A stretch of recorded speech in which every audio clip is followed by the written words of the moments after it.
ಬಹಳ ಅಚ್ಚುಕಟ್ಟಾಗಿ ಮಾಡಿ ನಿಮ್ಮ ಜವಾಬ್ದಾರಿಗಳೇನು, ಸಂಬಂಧಗಳ ಮಹತ್ವ ಏನು, ನಾಡು ನುಡಿಯ ಭಾಷೆಯ ಮಹತ್ವ ಏನು ಅಂತ ಹೇಳಿ ಬಹಳ ಅಚ್ಚುಕಟ್ಟಾಗಿ ನಿಮ್ಮೆಲ್ಲರಿಗೂ ಹೇಳಿದ್ದಾರೆ.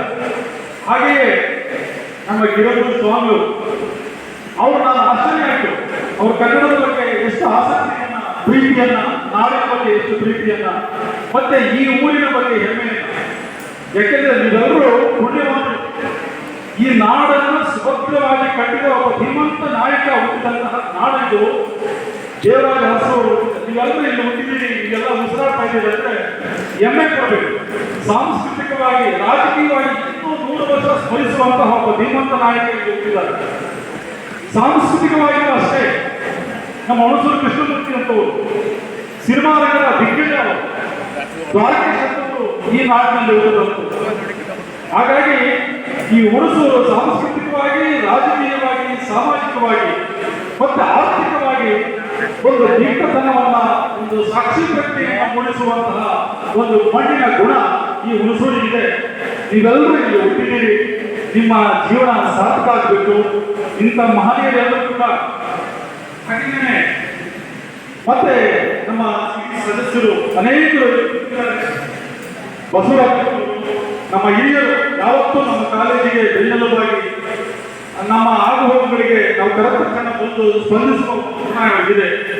ಹಾಗೆ ಅವರು ಕೂಡ ನಿಮಗೆ ನಾಡು ನುಡಿ ಭಾಷೆಯ ಬಗ್ಗೆ ಬಹಳ ಅದ್ಭುತವಾಗಿ ಮಾತನಾಡಲು, ಅವರನ್ನು ಕೂಡ ವಿಶೇಷ ಮತ್ತೆ ಸಂಜೀವ್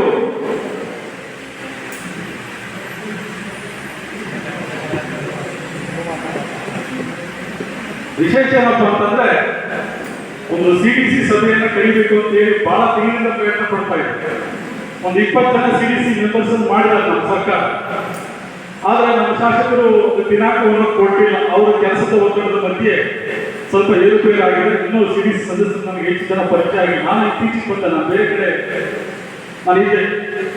ಅವರೆಲ್ಲರೂ ಕೂಡ ಬಹಳ ಉತ್ಸುಕರಿಂದ ಬಂದಿದ್ದಾರೆ. ನಾನು ವಿಶೇಷವಾಗಿ ಅವರನ್ನ ಅಭಿನಂದಿಸುತ್ತಾ, ಇವತ್ತಿನ ಮುಖ್ಯವಾಗಿ ಇನ್ನೊಂದು ವಿಶೇಷ ಅಂದ್ರೆ, ಹಿರಿಯರು ಮತ್ತೆ ಸಂಜೀವ್ ಅವರು ಇವತ್ತಿನ ಮಧ್ಯಾಹ್ನದ ಉಪಹಾರವನ್ನು ಅವರೇ ವಾಲಂಟರಿ ಆಗಿ ಪ್ರೀತಿಯಿಂದ ಬಂದು, ನಾನೇನಾದರೂ ಮಕ್ಕಳಿಗೆ ಮಾಡಬೇಕು ಸರ್ ಅಂತ ಹೇಳಿ ಬಹಳ ಪ್ರೀತಿಸುತ್ತಿದ್ದಾರೆ. ಅವರನ್ನು ಕೂಡ ಈ ಸಂದರ್ಭದಲ್ಲಿ ನಾನು ವಿಶೇಷವಾಗಿ ಅಭಿನಂದಿಸುತ್ತಾ, ಪ್ರೀತಿಯ ವಿದ್ಯಾರ್ಥಿನಿಯರು, ಈ ಕಾರ್ಯಕ್ರಮ ಇಷ್ಟು ಅಚ್ಚುಕಟ್ಟಾಗಿ ಆಗಲಿಕ್ಕೆ ನನ್ನೆಲ್ಲ ಪ್ರೀತಿಯ ಅಧ್ಯಾಪಕ ಬಂಧುಗಳು ಪ್ರೀತಿಯಿಂದ, ಬಹಳ ಉತ್ಸುಕತೆಯಿಂದ, ಆಸಕ್ತಿಯಿಂದ ನಿಮಗೆಲ್ಲರಿಗೂ ಕೂಡ ಸಲಹೆ ಸೂಚನೆಯನ್ನು ನೀಡಿ ಈ ಕಾರ್ಯಕ್ರಮ ಇಷ್ಟು ಚಿಕ್ಕದಾಗಿ ಚೊಕ್ಕದಾಗಿ ಆಗಲಿಕ್ಕೆ ಅವರೆಲ್ಲರೂ ಕೂಡ ಶ್ರಮಿಸಿದ್ದಾರೆ.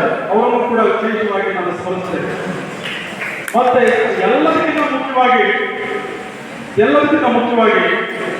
ನಾನು ನಿಮ್ಮನ್ನು ಮರೆಯಲಿಕ್ಕೆ ಸಾಧ್ಯ ಇಲ್ಲ ಯಾವತ್ತೂ. ನಿಮ್ಮಲ್ಲಿ ಎಂತ ಅಗಾಧವಾದ ಶಕ್ತಿ ಇದೆ ಅಂತಂದ್ರೆ ದೈತ್ಯ ಶಕ್ತಿ ಇದೆ.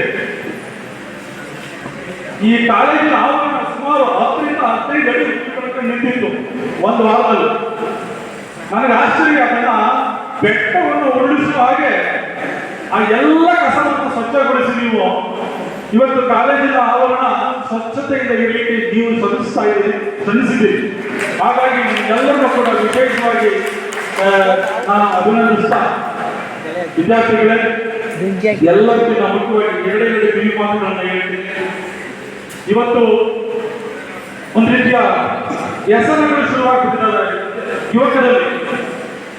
ಮೊನ್ನೆ ನಾವು ಏನು ವ್ಯಸನ ಮುಕ್ತ ದಿನಾಚರಣೆಯನ್ನು ಆಚರಣೆ ಮಾಡಿದ್ವಿ. ಅದರಲ್ಲಿ ಬೀಡಿ, ಸಿಗರೇಟ್ ಬಗ್ಗೆ ಎಲ್ಲ ಮಾತಾಡ್ತಿದ್ವಿ. ಅದೆಲ್ಲದಕ್ಕಿಂತ ಅಪಾಯಕಾರಿ ಅಂತಂದ್ರೆ ಇವತ್ತು ಮೊಬೈಲ್ ನಿಮ್ಮನ್ನ ಪ್ರಜ್ಞಾ ಶೂನ್ಯರನ್ನಾಗಿಸುತ್ತಿದೆ. ನಿಮ್ಮ ಪಕ್ಕದಲ್ಲಿ ಏನ್ ನಡೀತಾ ಇದೆ ಅಂತ ನಿಮ್ಗೆ ಗೊತ್ತಾಗದ ಹಾಗೆ ಮಾಡೋದಕ್ಕೆ ಇರುವಂತಹ ತಂತ್ರ, ಒಂದು ಯಂತ್ರ ಮೊಬೈಲ್. ವಿದ್ಯಾರ್ಥಿಗಳೇ, ಅದನ್ನ ಎಷ್ಟು ಬೇಕೋ, ಯಾವಾಗ ಬೇಕೋ ಅಷ್ಟು ಮಾತ್ರ ಬಳಸುವಂತಹ ಒಂದು ಜಾಗೃತಿ ನಿಮ್ಮಲ್ಲಿ ಬರಲಿಲ್ಲ ಅಂತಂದ್ರೆ ಅದೇ ನಿಮಗೆ ದೊಡ್ಡ ಅಪಾಯಕಾರಿ. ಮಾತಾಡ್ಬೇಡಿ ಪ್ಲೀಸ್. ಅದೇ ನಿಮ್ಮ ಅಪಾಯಕಾರಿ. ನಿಮ್ಮೂರಲ್ಲಿ ಏನಾಗ್ತಿದೆ ಅಂತ ಗೊತ್ತಾಗಲ್ಲ, ನಿಮ್ಮೂರಲ್ಲಿ ಏನು ಕೆಲಸ ಸರ್ಕಾರದಿಂದ ಆಗ್ತಾ ಇದೆ ಅಂತ ಗೊತ್ತಾಗೋದಿಲ್ಲ. ನಿಮ್ಮನ್ನ ಪ್ರಶ್ನೆ ಮಾಡದ ಹಾಗೆ ಮೊಬೈಲ್ ಮಾಡಿದೆ. ಯಾರನ್ನು ಪ್ರಶ್ನೆ ಮಾಡೋದಿಲ್ಲ. ನಿಮ್ಮ ಪಾಡಿಗೆ ಮೂಕರಾಗಿ ಬದುಕಬೇಕು. ಆ ರೀತಿ ಮೊಬೈಲ್ ಮಾಡಿದ್ರೆ ಅಂತ ಅಪಾಯಕ್ಕೆ ಸಿಲುಕಿದ್ದೀರಿ.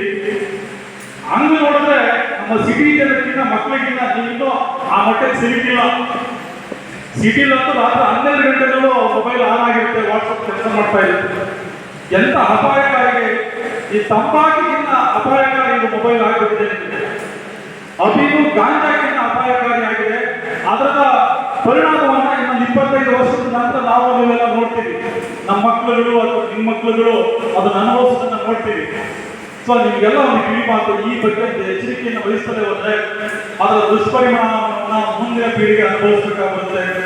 ಎಚ್ಚರಿಕೆಯಿಂದ ಬಳಸಿ, ಎಷ್ಟು ಬೇಕೋ ಅಷ್ಟನ್ನು ಬಳಸಿ, ಅದನ್ನು ಹೊರತಾಗಿ ನಾವು ಇರ್ಲಿಕ್ಕಾಗಲ್ಲ ಅಂತ ಸ್ಥಿತಿಯನ್ನು ನಾವು ತಲುಪಿದ್ದೀವಿ ಅಂತ ಹೇಳ್ತಾ, ಇವರೆಲ್ಲರ ಮಾತುಗಳು ಒಂದೊಂದು ಮಾತನ್ನು ನಿಮ್ಗೆ ಕಿವಿಲಿರಲಿ, ನೀವು ಎಲ್ಲೇ ಇರಲಿ, ನೀವೇನೇ ಕೆಲಸ ಮಾಡಿ, ನೀವು ರೈತಾರೇ ಕೆಲಸ ಮಾಡಿ, ಏನು ತೊಂದರೆ ಇಲ್ಲ.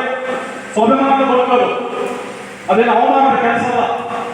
ಹಾಗಾಗಿ ಆದರೆ ನಾವು ಬದುಕಬೇಕಾದ್ರೆ ಪ್ರಜ್ಞೆಯನ್ನು ಇಟ್ಕೊಂಡು, ನಾನು ಏನು ಮಾಡ್ತಾ ಇದ್ದೀನಿ, ನಾನು ಮಾಡ್ತಾನೆ ಸರಿನಾ ತಪ್ಪ, ನಾನು ಮಾಡುವ ಕೆಲಸ ನನ್ನ ಮನೆಗೆ, ನನ್ನ ತಾಯಿಗೆ, ನನ್ನ ಅಪ್ಪ ಅಮ್ಮನಿಗೆ, ನನ್ನ ಊರಿಗೆ, ನನ್ನ ಕುಟುಂಬಕ್ಕೆ ಶ್ರೇಯಸ್ಸನ್ನು ಕೊಡುತ್ತಾ ಅನ್ನುವ ಸಣ್ಣ ವಿವೇಚನೆ ಇಟ್ಕೊಂಡು ನೀವು ಏನೇ ಕೆಲಸ ಮಾಡಿದ್ರು ಯಶಸ್ಸನ್ನು ಕಾಣ್ತೀರಿ, ಸಮಾಜದಲ್ಲಿ ಒಳ್ಳೆ ವ್ಯಕ್ತಿಗಳಾಗಿ ಬದುಕ್ತೀರಿ ಅಂತ ಆಶಿಸ್ತಾ, ಆ ಭರವಸೆಯೊಂದಿಗೆ ನಾನು 2 ಮಾತುಗಳನ್ನು ಮುಗಿಸ್ತಾ ಇದ್ದೇನೆ.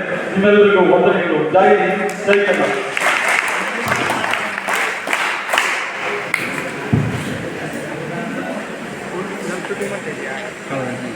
ಅಧ್ಯಕ್ಷೀಯ ಮಾತನಾಡಿದಂತಹ ಶ್ರೀಗಳಿಗೆ ಧನ್ಯವಾದಗಳು.